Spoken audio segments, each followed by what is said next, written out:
Hello, good evening. चलिए आज हम लोग देखेंगे एमपी के रिवीजन का क्लास है ये पुलिस का आपका जो अभी पेपर होने वाला है कल से। तो देखिए मैपिंग से क्वेश्चन कैसे बन सकते हैं। तो ये आपका ये उत्तरी जिले हैं कौन कौन से, मुरैना, भिंड और शेरपुर। ठीक है। अब इसमें आपको पूछ दे आपसे कि मध्य प्रदेश का उत्तरी जिला कौन सा। देखिए ये नॉर्थ होता है, ये ईस्ट और ये वेस्ट, सॉरी ये वेस्ट और ये साउथ। नीचे वाले को हम क्या बोलते हैं, साउथ। और दाएं हाथ साइड वाले को क्या बोलते हैं, पूरब। इसे क्या बोले हैं, पूरब। और जो आपका हेड यानी ऊपर वाला होता है उसे हम क्या बोलते हैं, नॉर्थ यानी उत्तर। ठीक है। और बाएं साइड वाले को क्या बोलते हैं, वेस्ट। और नीचे साउथ बोलते हैं यानी दक्षिण। ठीक है। तो इस प्रकार से अगर हम यहाँ ऐसे लगाते हैं तो ये आपको पता हो जाएगा कि ये ऊपर वाले क्या हो गए, नॉर्थ वाले ज़िले हो गए। नीचे में जो हो जाएंगे कि ये साउथ वाले ज़िले हो जाएंगे। इधर वाले जो हो जाएंगे वेस्ट यानी पश्चिमी ज़िले हो जाएंगे। और ये किधर हो जाएंगे आपका, ईस्ट यानी पूर्वी ज़िले। ठीक है, ये आप समझ में गए। तो समझिए श्योरपुर, मुरैना और भिंड, इसमें से अगर क्वेश्चन पूछ दे कि किसकी सीमा किससे लगती है, तो देखिए मुरैना और भिंड इन दोनों की सीमा किससे लग रही है, यूपी से। ठीक है। ये मुरैना की सीमा याद रखिए आपकी राजस्थान से भी लगती है और साथ में किससे लगती है, यूपी से भी। ठीक है, याद रखिए। ऐसा क्वेश्चन पूछ दे कि राजस्थान से किस किस जिले की सीमा लगती है और ऑप्शन दिया रहे आपको श्योरपुर और मुरैना, इन दोनों की सीमा लगती है। उसी प्रकार यूपी में दिया रहे यूपी से उत्तर प्रदेश की सीमा किससे किससे लगती है, तो ये याद रखिए। तो ये जो सिगरौली जिला है ना आपका पूरब साइड में, तो इसकी यूपी से भी लगती है और साथ में सीजी यानी छत्तीसगढ़, इन दोनों जिलों से सीमा लगती है। ठीक है। इधर जैसे आप नीचे साइड आएंगे तो ये आपका क्या है, बालाघाट यानी आपका साउथ साइड में। तो बालाघाट की सीमा किससे लगती है, तो यहाँ याद रखिए आपका क्या हो जाता है, महाराष्ट्र। और यहीं बाजू में क्या है, सीजी, यानी यहाँ से घेरते हुए ये पूरा आपका जो सीमा लगती है सीजी से हो गया। और यहीं से स्टार्ट हो जाता है महाराष्ट्र। महाराष्ट्र कहाँ तक चला जाता है, ये आपका याद रखिए यहाँ बड़वानी तक। ठीक है। बड़वानी के बाद यहाँ क्या लग जाता है आपका, गुजरात। कौन लग जाएगा, अलीराजपुर और वो जो झाबुआ आपके ज़िले हैं, ये दोनों किससे सीमा टच करते हैं, तो याद रखिए दो जिलों की सबसे कम सीमा पूछे, मध्य प्रदेश की सबसे कम सीमा किस राज्य से लगती है, तो आपको आंसर देना है गुजरात। ये आपका कौन हो जाता है, अलीराजपुर और झाबुआ जिला। ठीक है। और ये महाराष्ट्र सबसे ज़्यादा किससे लगती है, तो सबसे ज़्यादा किससे हो जाएगी, यूपी। याद रखिए सबसे ज़्यादा सीमा किससे लगती है, यूपी से। ठीक है, ये याद रखे रहिए कि यूपी से क्या है, सबसे ज़्यादा सीमा लगती है किसकी, मध्य प्रदेश की। किस किस जिले की, तो याद रखिए मुरैना, भिंड। भिंड के बाद आ जाइए दतिया। दतिया की भी सीमा लगती है। दतिया के बाद आपका हो जाएगा शिवपुरी। कौन हो जाएगा, शिवपुरी। यानी एक, दो, तीन, सॉरी तीन और ये चार। ठीक है, यहाँ हो गया। पांचवा हो गया आपका अशोकनगर। इन पांच से में छठवां हो गया आपका सागर। ठीक है, याद रखिए। सागर के बाद छः हो गए। सातवां नंबर का निवाड़ी। आठवां टीकमगढ़। नौवां आपका छतरपुर। ठीक है, इधर पन्ना 10वां, सतना 11वां और रीवा 12वां। ठीक है। फिर रीवा से आगे आप चले जाइए तो सिगरौली, ये 13 जिले हो गए। क्या हो गए, 13 जिले। इन 13 जिलों की सीमा आपकी किससे लगती है, तो याद रखिए इससे हो जाएगी यूपी से। ठीक है, क्वेश्चन पूछ देता है कई बार कि मध्य प्रदेश की यूपी से कितने जिलों की सीमा लगती है, तो आप याद रखिए 13। मैपिंग से देख लीजिए और यहाँ तो आपको डाउट नहीं होगा। जैसे मुरैना हो गया, मुरैना के बाद भिंड, भिंड के बाद दतिया, दतिया के बाद शिवपुरी, शिवपुरी के बाद अशोकनगर, अशोकनगर के बाद सागर, सागर के बाद आप ऊपर से देखिए दमोह की सीमा नहीं लग रही, यहाँ कन्फ्यूजन नहीं कीजिए। ठीक है। तो ये क्या हो जाएगा, सागर। सागर से आप चले जाइए तो इधर क्या हो जाएगा, निवाड़ी। निवाड़ी से टीकमगढ़, टीकमगढ़ से छतरपुर, छतरपुर के बाजू में कौन है, पन्ना। पन्ना के बाजू में सतना, सतना के बाजू में रीवा।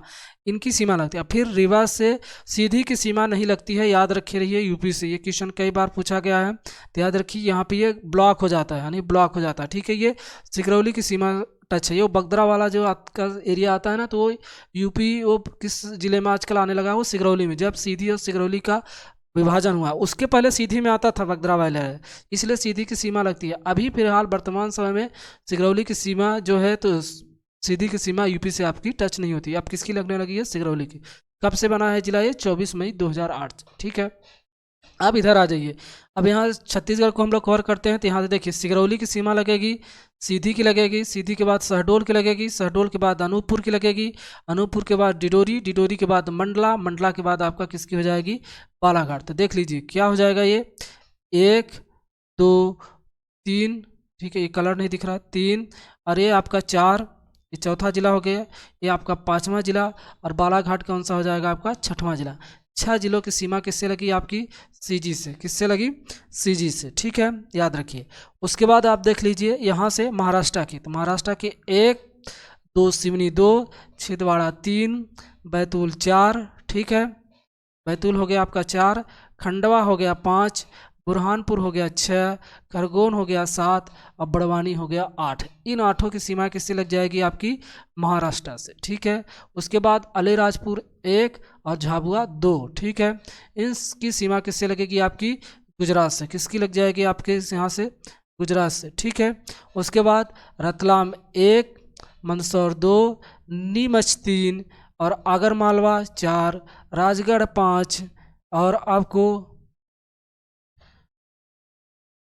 गुना 6, ठीक है, और शिवपुरी 7 और श्योरपुर 8। इन 8 की सीमा किससे लगेगी आपकी? राजस्थान से, ठीक है। तो इस प्रकार आप पढ़े रहिए। देखिए अलीराजपुर की सीमा जिस प्रकार से महाराष्ट्र और किससे? गुजरात दोनों से लगती है। इसका मतलब ये नहीं कि आप सिर्फ उसको गुजरात में, दोनों में पढ़ेंगे, ठीक है, महाराष्ट्र और उसमें। तो इस प्रकार से कैलकुलेशन करने के बाद ये सीमा हो जाती है। अगर आपसे यही सवाल पूछ दे कि मध्य प्रदेश में अंतर्भाग मतलब अंदर में कितने जिले जिनकी सीमा किसी से स्पर्श नहीं करती, कुल कितने जिले हैं? तो याद रखिए 18 जिले। कितने हो जाएंगे? 18 जिलों की सीमा किसी भी दूसरे राज्य से सीमा टच नहीं करती है, ये याद रखिए, ठीक है। ये आपके सेंटर में बसे हुए जिले हो जाएंगे। ये हो गया। अब आपको यही आपको पता होना चाहिए, ठीक है, पेज ऐड करके तो समझ लीजिए। अगर आपसे पूछे कि मध्य प्रदेश में जो आपका ईस्ट टू वेस्ट यानी पूरब टू पश्चिम टोटल दूरी कितने किलोमीटर है? तो आपको पता होना चाहिए कितना हो जाएगा? 870 किलोमीटर, ठीक है। और वहीं नॉर्थ टू साउथ पूछ दे कि कितनी दूरी है नॉर्थ टू साउथ यानी उत्तर से दक्षिण, तो याद रखिए 605 किलोमीटर, ठीक है। ये दोनों चीज़ें याद रहना चाहिए कि आपको ईस्ट टू वेस्ट कितना है 870 और नॉर्थ टू साउथ कितना हो जाएगा यानी उत्तर से दक्षिण 605 किलोमीटर, ठीक है। ये मध्य प्रदेश की क्या हो गई? सीमा हो गई। तो इसको याद रखे रहिए, ठीक है। अब यहीं से सवाल बना देता है आपको कि मध्य प्रदेश से कौन सी रेखा गुजरती है? तो याद रखिए कर्क रेखा। कौन सी गुजरती है? कर्क रेखा। कर्क रेखा कितने अंश पे स्थित है? आप सबको पता होगा 23.5 अंश पे। कितने? 23.5। अगर यही क्वेश्चन पूछ दे कि कर्क रेखा को किस नाम से जाना जाता है, इसे अंशांश रेखा भी कहते हैं, याद रखिए। या पूछ दे कि मध्य प्रदेश से कौन सी अंशांश रेखा गुजरती है, अब आप लोग सब रटे रहेंगे तो गलत हो सकता है, तो याद रखिए रट्टा नहीं, समझिए इसको। इसी कर्क रेखा को, जैसे ये आपकी ग्लोब हो गया, ठीक है, धरती पर, और ये आपकी क्या खींची गई है? रेखाएं खींची गई हैं। तो ये आपकी कौन सी 0 अंश वाली हो जाती है? भूमध्य रेखा। और ये आपकी 23.5 अंश वाली कौन सी हो जाती है आपकी? तो याद रखिए इसी को क्या बोला जाता है? कर्क रेखा। और ये वाली जो आपकी हो गई, तो इसे कौन सी बोला जाता है? मकर रेखा। कौन सी? मकर। ये भी आपको 23.5 अंश है। तो जितनी भी ईस्ट टू वेस्ट रेखाएं खींची गई हैं, उन रेखाओं को हम क्या बोलते हैं? अंशांश रेखाएं। या बुकों में आपको मिलता है कि समांतर रेखाएं, जितनी भी समांतर रेखाएं किस पे खींची गई हैं? ग्लोब पे, उन्हें हम कैसी रेखाएं बोलते हैं? तो अंशांश रेखाएं। कैसे रेखाएं बोलते हैं उन्हें? अंशांश रेखाएं। और जो आपकी ऐसी लंबवत, जो आपको लंबवत ऐसी खींची हुई हैं ग्लोबल पे, आप देखते होंगे, ये आपकी कैसी रेखाएं हो जाती हैं? ये लंबवत वाली, ये आपकी देशांतर रेखाएं हो जाती हैं। कौन सी रेखाएं हो जाती हैं? देशांतर, ठीक है। कैसी हो जाती हैं? देशांतर। जो आपको क्या बताती हैं? ये टाइम जोन का, ठीक है। अंशांश रेखाएं आपको क्या बताती हैं? ये लोकेशन इंडिकेट करती हैं। क्या बताती हैं? लोकेशन यानी संकेत की कौन सा देश किस अंशांश रेखा पर स्थित है, यानी वो संकेत का प्रशंसा करती हैं, ठीक है। तो ये याद रखिए। अब टाइम जोन के बारे में आपसे क्वेश्चन यहीं से पूछ देता है कि भारत के मध्य प्रदेश के किस जिले से मानक समय रेखा गुजरती है? भारत के किस जिले से मानक समय रेखा गुजरती है, यानी टाइम जोन, ठीक है। मानक समय रेखा, इसको याद रखिए। कहाँ से हो जाएगा? सिगरौली। इसका आंसर क्या हो जाएगा? सिगरौली।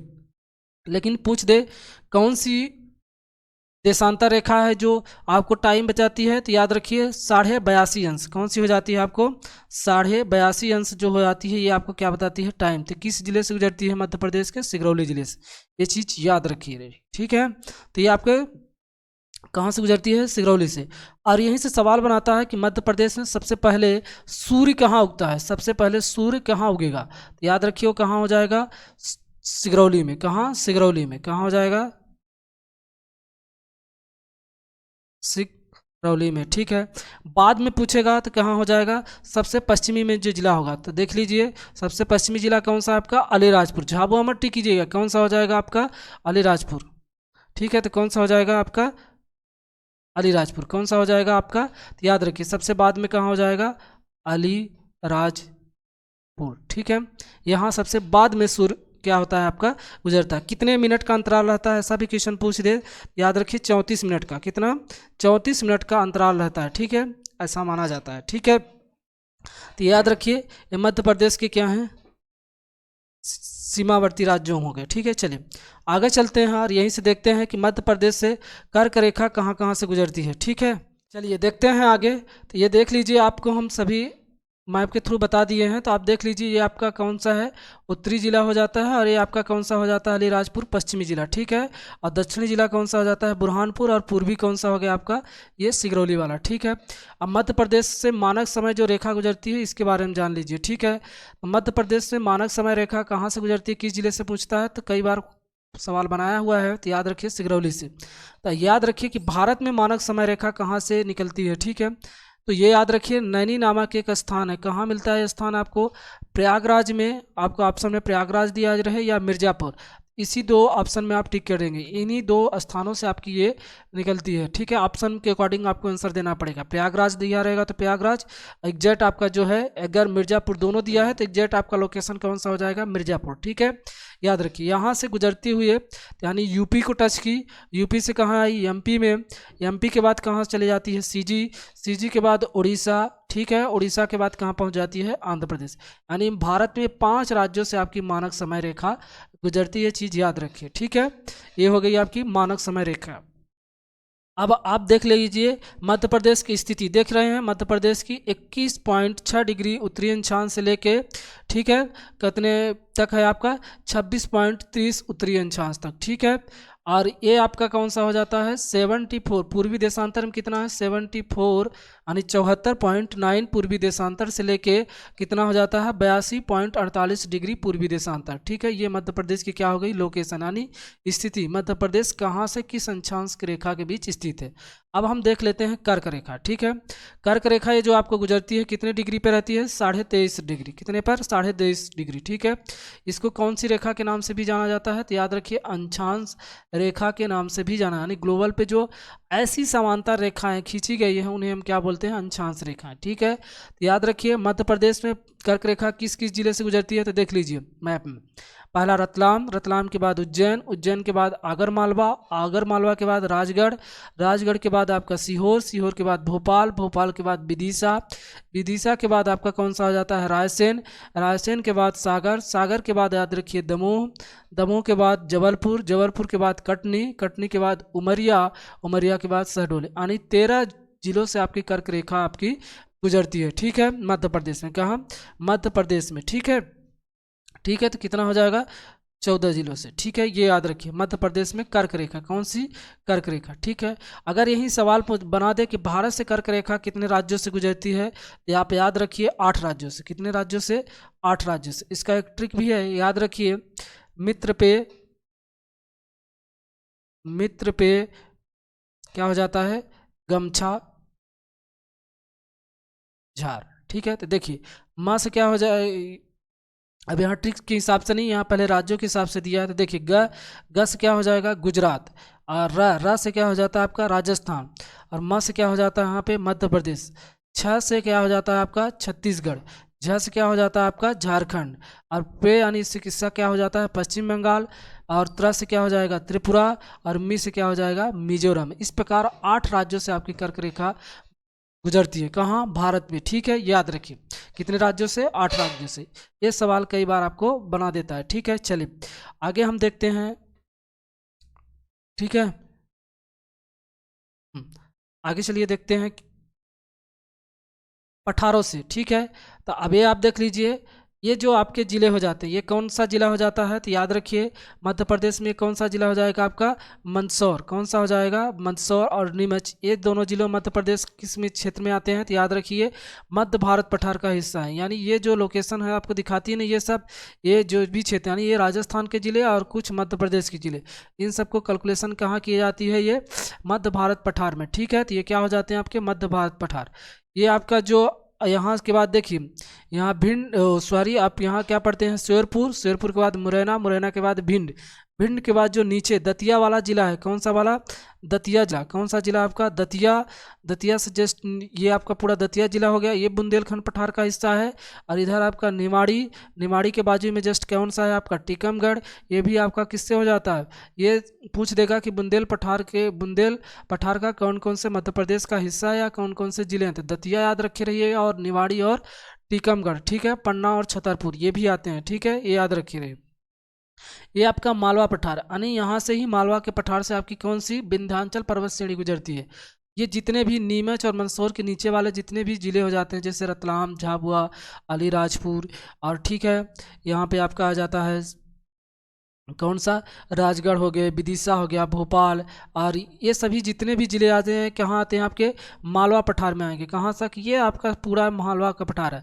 और ये जो आपको दिख रहा है ना, तो ये कौन सी चोटी है या कौन सा पर्वत है, तो याद रखिए विंध्याचल पर्वत। कौन सा हो जाएगा, ये विंध्याचल पर्वत। ठीक है, ये आपका विंध्याचल पर्वत यानी किस भाग का है, तो ये याद रखिए पूछ देता है किस पर्वत का, तो अरावली पर्वत का भाग है। कौन सा, अरावली। ठीक है, और एक किस प्रकार का पर्वत है, पूछेगा कि विंध्याचल किस प्रकार का पर्वत है, याद रखिए किस प्रकार का हो जाता है, अवशिष्ट पर्वत है। कैसा है, अवशिष्ट, मतलब अवशिष्ट का मतलब समझिए ऐसा पर्वत जो कूड़ा कचरा आके कहीं पे अवशिष्ट जमा हो जाए, उसी से एक पर्वत का निर्माण हो गया, इसीलिए इसे अवशिष्ट पर्वत कहा जाता है।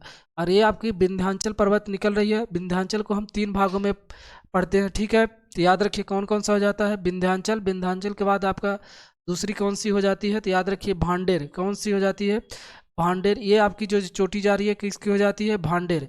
और यहाँ से जो चालू हो जाएगी ये कौन सा हो जाएगा, ये श्रृंखला कैमूर पर्वत श्रेणी। ठीक है, ये कौन सी हो जाती है, कैमूर। तो ये पूरा जो है आपका कौन सा हो जाता है, तो याद रखिए विंध्याचल, यानी ये रतलाम जिले से मध्य प्रदेश में प्रवेश करती है और ये आपके कहाँ तक चली जाती है, जिला कौन सा हो जाता है आपका दमोह। कौन सा, दमोह।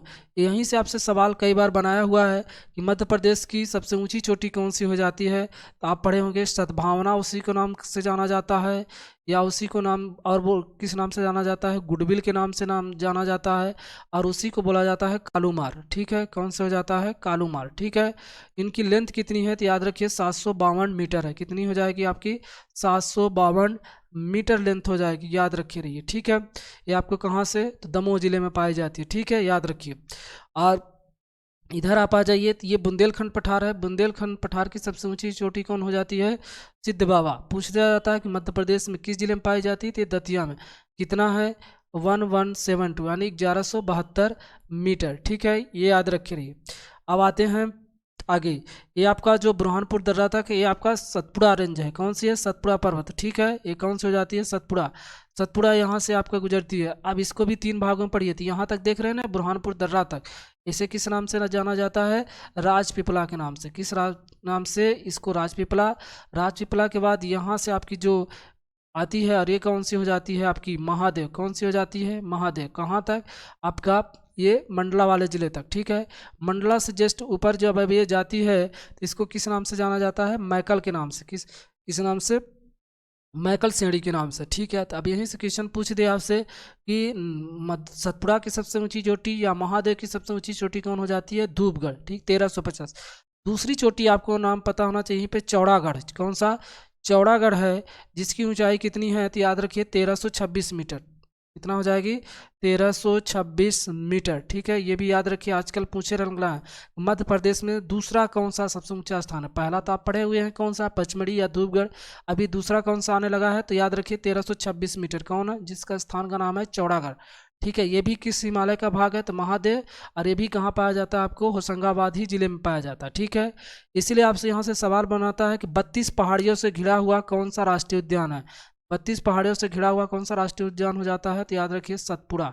कौन सा हो जाता है आपका, सतपुड़ा राष्ट्रीय उद्यान। ठीक है, इसके बाद हम आगे चलते हैं, और ये क्या हो जाता है, अमरकंटक। कौन सा हो जाता है, अमरकंटक। अमरकंटक क्या है 1124 मीटर, क्या हो जाता है 1124 मीटर। ठीक है, ये सभी आपके क्या हो गई पर्वत श्रृंखलाएं हो गई।